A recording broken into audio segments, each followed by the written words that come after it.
buenas noches. Los 5 minutos que tenemos cada uno de nosotros he decidido utilizarlo para que se escuche no solamente mi voz, sino una voz colectiva. Serían una pequeña síntesis de las conclusiones a las que llegaron un centenar de representantes de organizaciones, de asociaciones civiles, de académicos, algunos funcionarios públicos, en una reunión celebrada hace un par de años, un poco más de 2 años, en La Paz, Bolivia, dentro del Foro Mundial de Alternativas. El tema fue el tema del acceso a la tierra, el tema fue el tema del papel de la agricultura familiar, y por eso creo que es una conclusión que se suma a las de más de un continente. En nuestro caso era un debate subcontinental, pero con la misma lógica. Y leo pues: América Latina, el Caribe y el mundo enfrentan un reto de enormes proporciones, una crisis que incluye, entre otras, 2 dimensiones fundamentales: el dramático deterioro ambiental y la profunda debacle alimentaria. Estamos en una encrucijada de orden civilizatorio ante la que solo se abren, pensamos, 2 caminos: el del acaparamiento, concentración, extranjerización de las tierras de los campesinos, de los indígenas originarios y de los afrodescendientes, concentración solo comparable a la que se dio durante la colonia, para operar ahí los nuevos latifundios, la minería tóxica, los tajos a cielo abierto, las grandes presas que destruyen cuencas y una agricultura extractiva, rentista y especulativa, una vía que profundiza la crisis, y la otra, el otro camino, que es el que, mediante el fortalecimiento del mundo campesino e indígena y de la agricultura que practican sus hombres y mujeres, tanto la comunitaria de los ayllus y otras figuras ancestrales como la familiar y la cooperativa, detiene el deterioro ambiental y la crisis alimentaria a través de aprovechamientos sostenibles, diversificados y respetuosos de la naturaleza. La disyuntiva, pensamos, es civilizatoria y supone definiciones globales y estratégicas. Más lento.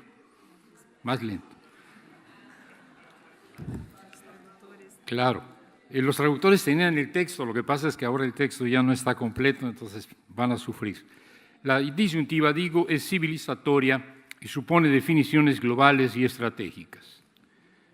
Al respecto, nuestra opción es clara: entre el agronegocio y la agricultura nos adherimos al paradigma que inspira a las comunidades indígenas originarias, afrodescendientes y campesinas, alternativa con la que coinciden muchas voces, en este caso incluso en ese momento el relator de la ONU para la Agricultura y la Alimentación.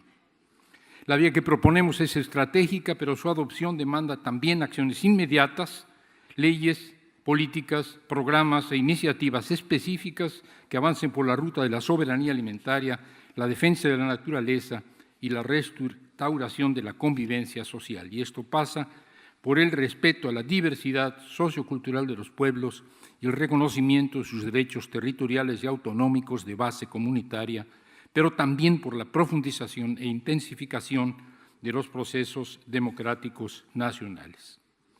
Pero la pequeña y mediana agricultura, la agricultura familiar, no podrá potenciarse y alimentar a una población mundial creciente si se le siguen quitando tierras y aguas a los campesinos, a las comunidades indígenas y a los afrodescendientes. Un despojo que se intensificó en las últimas décadas y que en los años recientes devino carrera vertiginosa por repartirse el mundo, barriendo con quienes lo habitan y lo mantienen vivo.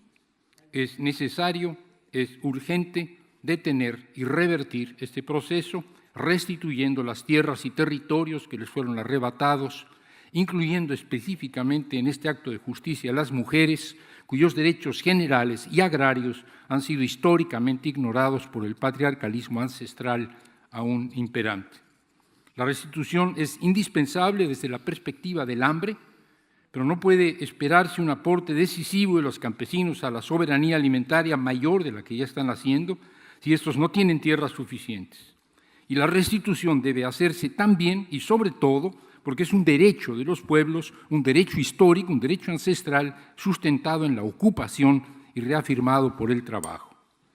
Defender y potenciar la buena agricultura que practican las mujeres y los hombres del campo pasa por cambiar los patrones actuales de tenencia de la tierra y por reconocer los sistemas políticos de los pueblos indígenas originarios.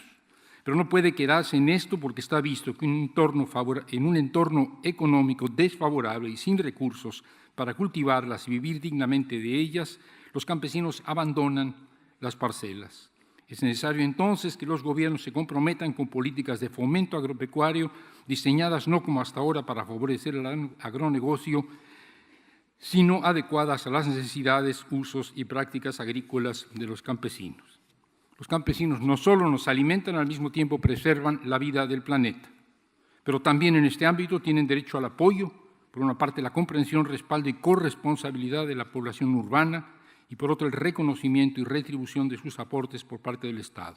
La madre naturaleza, la Pachamama, no tiene precio, pero los esfuerzos para devolverle la salud que le hemos quitado suponen costos que la sociedad debe reconocer y sufragar.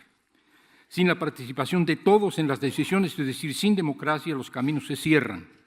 Y el mundo rural, en particular el mundo rural de nuestra América, necesita democracia con urgencia. Pero también en esto los indígenas, campesinos y afrodescendientes nos enseñan que no hay una sola democracia, que no hay una sola manera de practicar la democracia, sino muchas. Y ellos priorizan la democracia participativa y consensual, una democracia desde abajo, una democracia comunitaria, que es la única que legitima a los gobiernos locales, provinciales y nacionales. Y termino. Estamos ante una encrucijada de orden civilizatorio que ni los pueblos ni los gobiernos latinoamericanos pueden soslayar. El orden clasista, colonial y patriarcal, que además de destruir la naturaleza, explota a los trabajadores, somete a los colonizados, oprime a las mujeres y excluye a los jóvenes, robándoles el futuro, debe ser dejado atrás. Los participantes en el debate sobre alternativas globales, celebrado en La Paz, pensamos que la vida más promisoria es la que enseñan los indígenas, los campesinos, los afrodescendientes. Escuchemos sus voces, como aquí, en este evento, se están escuchando. Gracias.